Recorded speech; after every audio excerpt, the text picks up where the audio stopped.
எந்தெந்த வீட்ல எல்லாம் குலதெய்வ வழிபாடு குறைவா இருக்கோ அந்த வீட்ல எல்லாம் நிம்மதிங்கிறது நிச்சயம் இருக்காது. பெத்த தாய் தகப்பன பிள்ளைங்க மறந்தா அவங்களுக்கு கோபம் வருமா வராதா? என் கனவுல கொஞ்ச நாளா என் குலதெய்வம் வரதும் ஏதோ சொல்றது மாதிரி தான் இருக்கு. ஆனா அது என்னன்னு என்னாலதான் புரிஞ்சுக்க முடியல.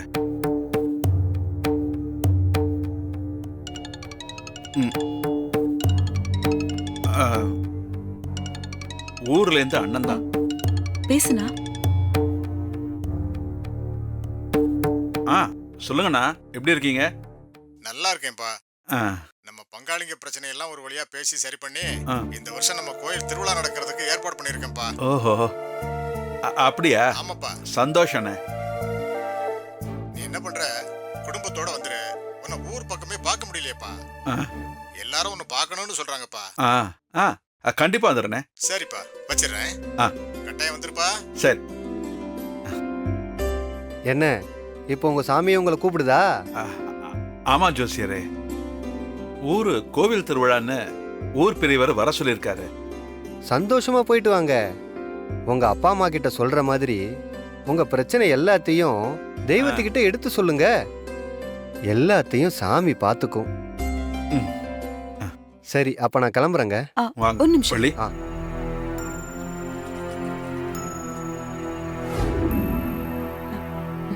இந்தா அப்ப நான் கிளம்புறேன். வாங்க.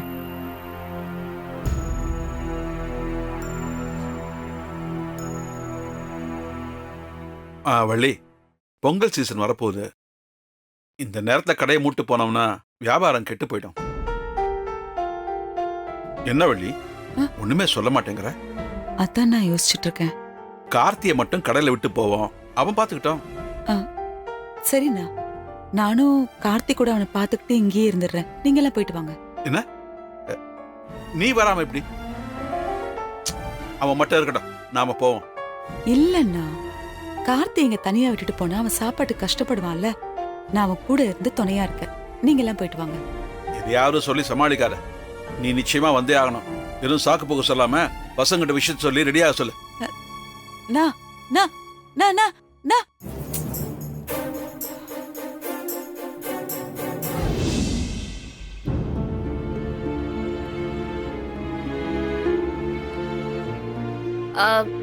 வழியில ஒரு நல்ல டீ கடையை பார்த்து நிறுத்து. டீ சாப்பிட்டு போயிருவோம். டீ? எனக்கு இப்பவே உன் கையால வீட்டில் டீ போட்டு குடிக்கணும். என்ன முழிக்கிற? நான் என்ன ஆசைப்பட்டாலும் அதை நிறைவேற்றி வைக்க வேண்டிய பொறுப்பு உங்ககிட்ட இருக்கு, புரியுதா? கோ, போய் டீ போடு.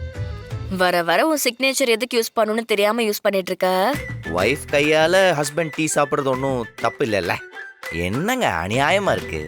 இப்ப போட்டு தர போறியா இல்லையா? போறேன். நானும் வரேன். நில்லு, நீ என் கூடவே வர. 2 பேரும் சேர்ந்து டீ போடுவோம். நான் உனக்கு ஹெல்ப் பண்றேன். நான் பாத்துக்கிறேன், நீ இங்கே நில்லு. இவ பேச்ச நம்ம இன்னைக்கு கேட்டிருக்கோம்.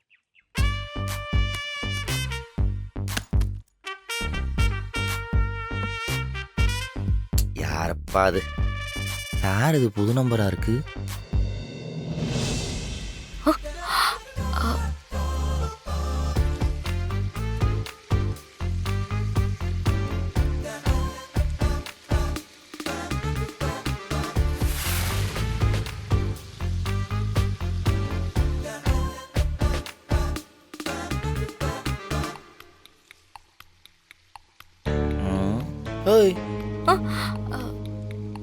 என்ன உள்ள போய் பாரு. வந்து பாரு.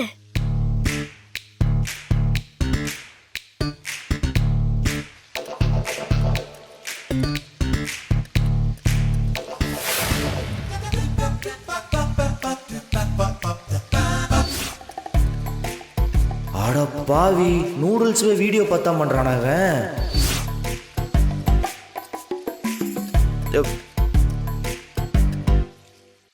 ஏடி, இவன் ஏதோ ஸ்டார் ஹோட்டல்ல வேலை பார்த்தான், பெரிய செஃப்னு உங்க அக்கா சொன்னாங்க. நூடுல்ஸே வீடியோ பார்த்தா சமைக்கிறான்.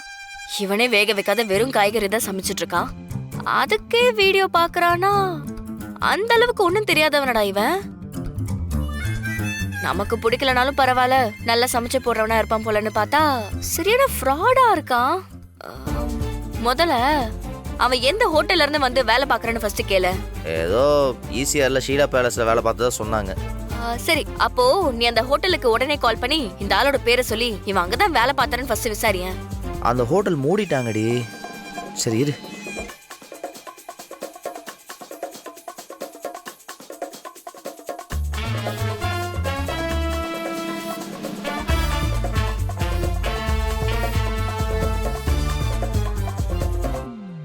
தேங்க்ஸ். என்ன சொன்னாங்க? இப்படி ஒரு பேர்ல எவனுமே அங்க வேலை செய்யலன்னு சொல்றாங்க. இவன் பெரிய ஃப்ராடா இருப்பான் போலயே. என்ன நோக்கத்துல கண்மணி அவனை வேலைக்கு சேர்த்திருப்பா? இதை உடனே அத்தை கிட்ட சொல்லி பிரச்சனையாக்கி இவனை வெளியே துரத்துறேன். அவனை பொய் சொல்லி வேலைக்கு சேர்ந்தது இல்லாம பச்சை காய்கறி சாப்பிட சொல்லி மொத்த ஃபேமிலியும் டார்ச்சர் பண்ணிட்டு இருக்கிறான். கேட்டா நியூட்ரிஷனிஸ்டான். அதுவும் எங்க அப்பா பெரிய மனுஷன், வாய் விட்டு அழுக முடியாத குறைய சாப்பிட்டுட்டு இருக்காரு. இவனா என் கையால் அடிக்கூடாது. அத்தா ஏய் இரு என்ன பண்ற? ஏன் இதுல கண்மணி சம்பந்தப்பட்டிருக்கா? உடனே இதை சொன்னா தப்பாயிரும். இல்ல பாப்போம், நம்மளே ஏதாவது இவனை சரி செய்ய முடியுதான்னு பாக்கலாம். ஏய் இவன் ஃப்ராட்ரி, இப்பவே துரத்தி விட்டுருவோம். இருடா, நம்ம பாத்துக்கலான்னு சொல்றேன்ல, அவசரப்படாத.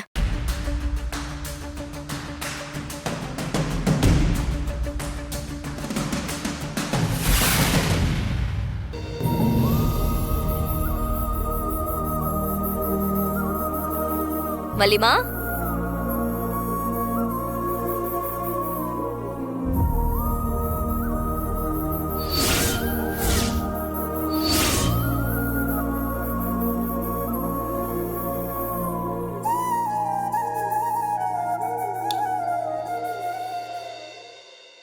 வலிமா, என்னாச்சு? என்னாச்சு? அயன் பாக்ஸ் அப்படியே ஆன்லயே இருக்கு. இல்ல நான் ஆஃப் பண்ணிட்டேன். இருங்க. ஒண்ணும் இல்ல, விடுங்க. ஒண்ணும் இல்ல, நான் பாத்துக்கிறேன்.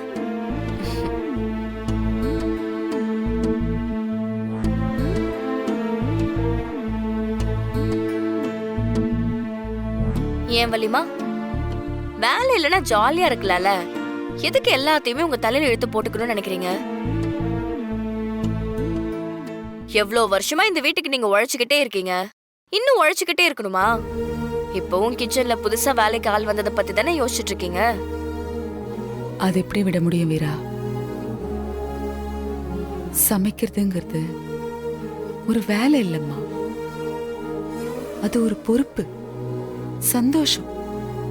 ஒரு வீட்டுல இருக்கிற பொண்ணோட கஷ்டம், நஷ்டம், சுகம், துக்கம், அழுக, சிரிப்பு, இது எல்லாத்தையும் சுதந்திரமா வெளிப்படுத்துற ஒரு இடம். ஒரு பொண்ண ஒரு வீட்டுல என்னதான் அடிமைப்படுத்தி வச்சிருந்தாலும் அவ தன்னைத்தானே ராணியா நினைச்சுக்கிட்டு ஆட்சி பண்ற ஒரு ராஜ்யம்தான் சமையல் கட்டு. அந்த மாதிரி ஒரு இடத்த வேற ஒருத்தருக்கு விட்டு கொடுக்கறதுக்கு யாருக்குதான் மனசு வரும் சொல்லு? கொடுக்கவும் கூடாது. பொண்ணுங்கெல்லாம் சாதிக்கணும், சமையல் கட்டை விட்டு வெளியில வரணும், இப்படி எல்லாம் சொல்றது கரெக்ட் தான். ஆனா எத்தனை உயரத்துக்கு போனாலும் அந்த பொண்ணுக்கு அவ வீட்டு சமையல் கட்டும் அவ மனசுல பதிஞ்சிருக்கும். பொண்ணுங்கிறவ ஒரு குடும்பத்துல இருக்கிறவங்களோட ஆரோக்கியத்துக்கு ஆணிவேர், பொறுப்பு. ஒரு வீட்டோட இதய துடிப்பு அந்த வீட்டோட சமையலறைன்னு சொல்லுவாங்க. அவ்வளவு பெரிய பொறுப்பை தாங்குற ஒரு பொண்ணுக்கு அடிப்படையிலேயே எவ்வளவு தைரியமும் தன்னம்பிக்கையும் இருக்கும் சொல்லு வீரா? கோடி கோடியா சம்பாதிக்கிறது ஒரு பொண்ணுக்கு சந்தோஷம்தான்.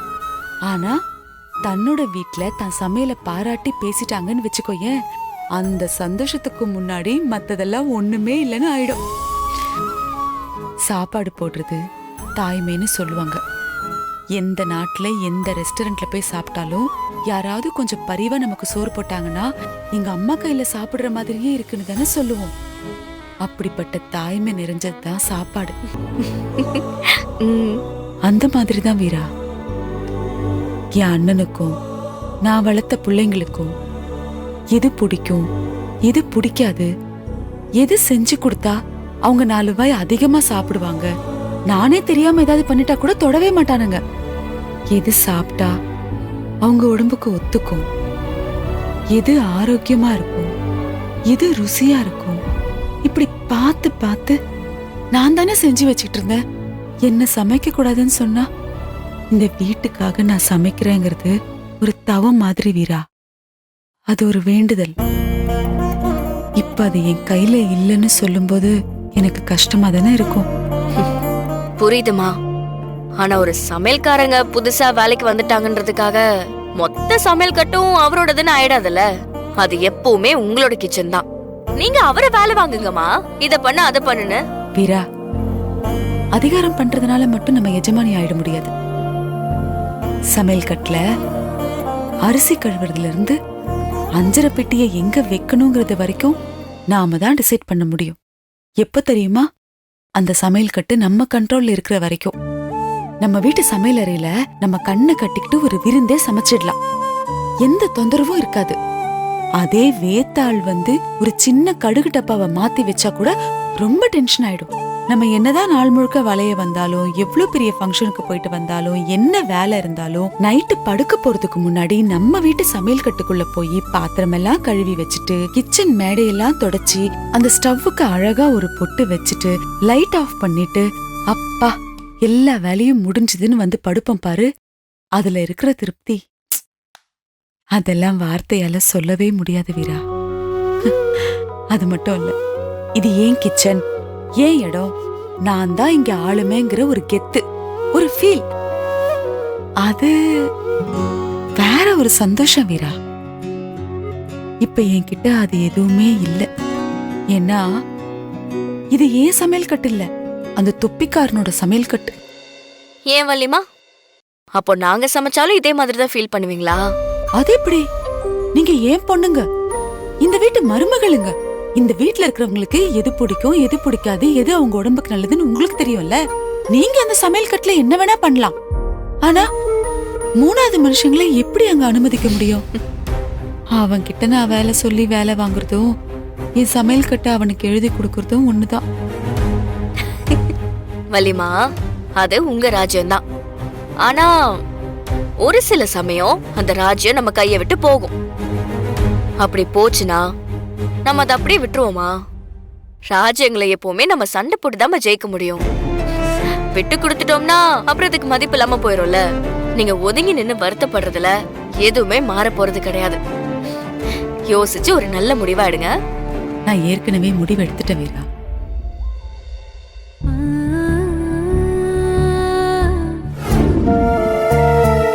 எங்க இன்னும் காணோம்?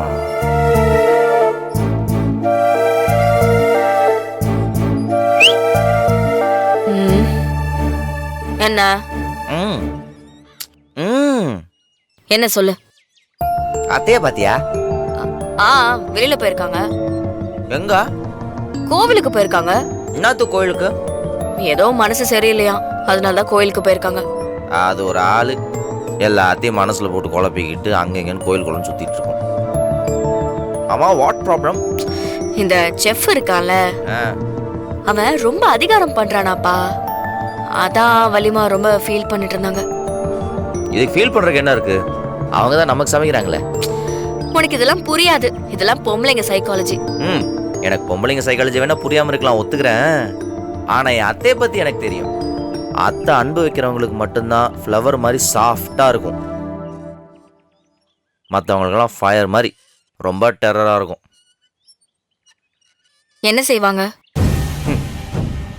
அவனால இந்த அளவுக்கு டிஸ்டர்ப் ஆயிருக்காங்கன்னா அப்ப சீக்கிரமே அவனுக்கு எண்டு கார்டு போட போறாங்கன்னு அர்த்தம். Just wait and watch.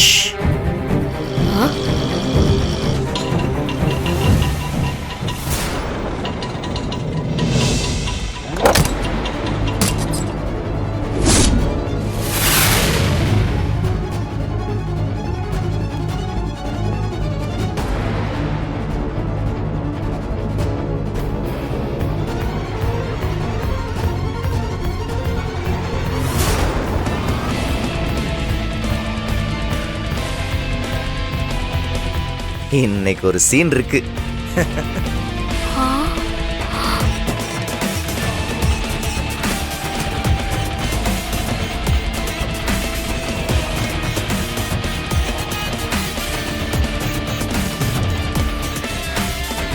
எங்கடா அவன்?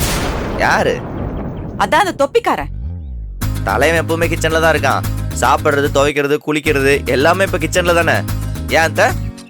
அவனுக்கு எது gift வாங்கி வந்துக்கிறியா? என்ன கிச்சனை நீ கோயில் மாதிரி வச்சிருந்த, இப்ப அவன் உன்னை கேட்காம பூசாரி ஆயிட்டான்.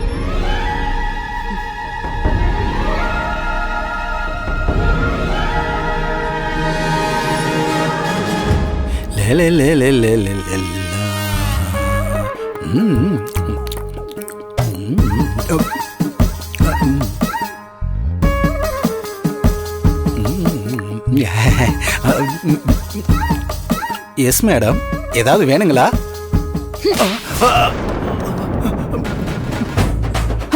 மேடம் மேடம் மேடம் மேடம் என்னாச்சு மேடம்? ஏன் அடிக்கிறீங்க? வாடா வெளியில. வா. மேடம் சொல்லுங்க என்ன மேடம். பண்றீங்க? மாரா, மாரா,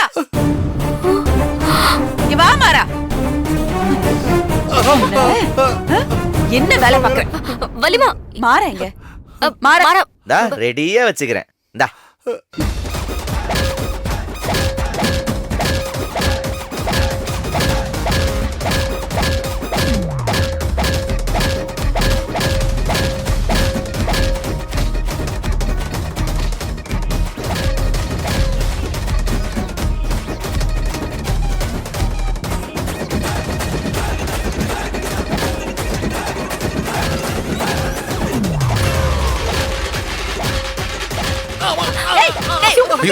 ஐயோ என்னாச்சு? என்ன பண்றீங்க? கண்மணி இருன்னு சொல்றல. போகாத கண்மணி. இந்த நேரத்துல குறுக்க போனா அத்தை யாரு என்னன்னு பார்க்க மாட்டாங்க. என்ன வேலை பாக்குற? நான் வேலைக்கு சேர்த்த ஷெஃப்பை இப்படி போட்டு அடிச்சிட்டு இருக்காங்க. என்ன கேட்க கூடாதுன்னு சொல்றீங்க? அவங்க காரணம் இல்லாம அடிக்க மாட்டாங்க கண்மணி. அத்தை சைலண்ட் ஆகட்டும், அப்புறம் பேசிக்கலாம். விடு, அப்புறம் பேசிக்கலாம். என்ன வேலை? என்ன வேலை செய்றீங்க? என்ன? வாய மூடு. வாய மூடு. ஒரு சத்தம் வந்தது அப்படியே ஊத்திடுவேன். கொத்தாத, கொத்தாத, கொத்தாதடா. சமையலா சமையலடா பண்ற நீ? நீ பண்ற சமையலா? உன்னால என்ன இது? மாமா பாருங்க மாமா, இத்தனை நாளா சமைச்சு போட்ட ஷெஃப் என்ன ஏதுன்னு சொல்லாம இவங்க போட்டு அடிச்சிட்டு இருக்காங்க. வள்ளி, எதுக்காக அவனை அடிச்சிட்டு இருக்க? அது அவங்கிட்ட கேளு. டேய், என்னடா என்ன தப்பு பண்ண? நான் ஒரு தப்பு பண்ணலைங்கய்யா. பொட்டுக்களை தின்னங்கய்யா, அதுக்கு போய் அடிக்கிறாங்கய்யா. பாத்தீங்களா இந்த அநியாயத்தை? பொட்டுக்கடலை தின்னதுக்கெல்லாம் போட்டு அடிச்சிட்டு இருக்காங்க.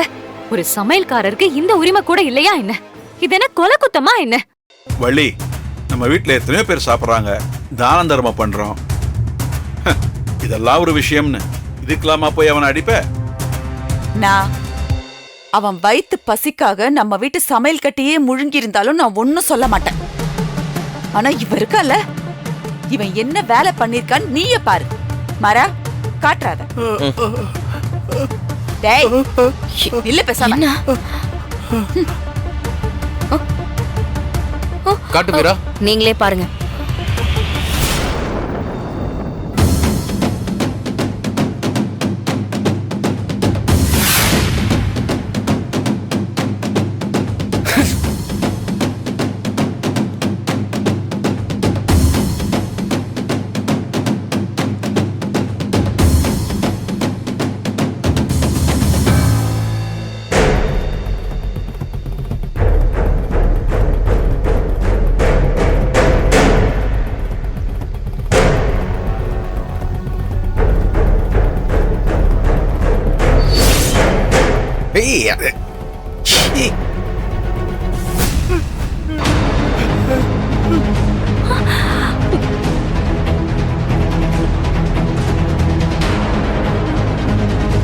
என்னடா என்னாச்சு?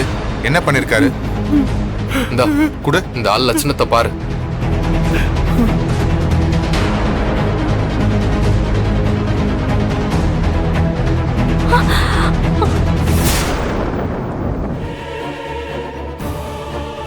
கேமரா வச்சிருக்கிறது கூட தெரியாம லைவ் பெர்ஃபார்மன்ஸ் கொடுத்துருக்காப்ல. ஐயா போடு.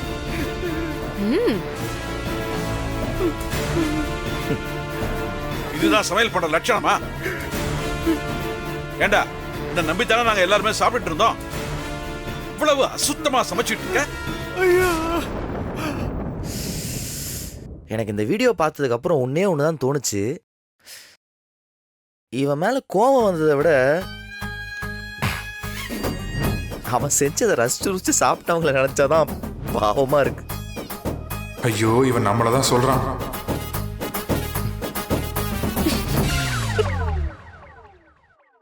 ஏண்டா, உன்னை நம்பினதுக்கு இப்படி கேவலப்படுத்திட்டியடா. என்னடா அது? இனிமே என் வீட்டு பக்கமே வரக்கூடாது. போடா. ஐயா, நான் இப்பவே போயிடுறேங்கய்யா. இனிமே இந்த பக்கம் வரமாட்டேங்கய்யா. வேலை பார்த்ததுக்கு இத்தனை நாளைக்கு சம்பளம். என்னது? மாறா, எட்டுற அந்த அருவாள். ஐயோ, அப்பா, ஆளு விடுங்க. சம்பளமா சம்பளம்?